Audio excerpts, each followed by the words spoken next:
এই যে বাবু, তুমি হয়তো মনে করতেছো আমাকে এরকম পাছা উল্টিয়ে ধরে রেখেছে কেন। আসলে আমি পানির ভিতর কত সুন্দর ঘুরে বেড়াচ্ছিলাম, কিন্তু এই রাক্ষস লোকটা আমাকে ধরে একদম রান্না করতে নিয়ে আসলো। আমার তো কুটকুটি লাগতেছে, তাড়াতাড়ি ছাড়ো আমাকে। আর যদি রান্না করতে মন চায় তাহলে ডাইরেক্ট কড়াইয়ে বসিয়ে দাও। এই যে বাবু, আমাকে যখন রান্না করে খাবে তো আমার নাড়ি ভুড়িগুলো ফেলে দেওয়ার কি দরকার আছে, ওগুলোও খাও। মালিক, এইভাবে হচ্ছে না তো, একটু জোরে চাপ দাও, একে একদম কেটে ফেনা ফেনা করে ফেলি। কি বাবু, কেমন লাগছে আমায়? একটা মানুষ কতটা রাক্ষস হলে কাউকে এভাবে কেটে কেটে খায় বলো? আহ আহ মালিক, আসতে, ভিতরে তো আমার সেই সুড়সুড়ি লাগতেছে গো।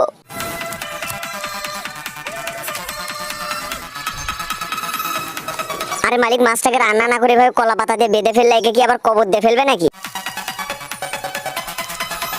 এই বাবা, আমার জন্য যদি তোমাদের মনে একটু দয়া মায়া হয়ে থাকে তাহলে ভিডিওতে লাইক করে চ্যানেলটি সাবস্ক্রাইব করে দাও।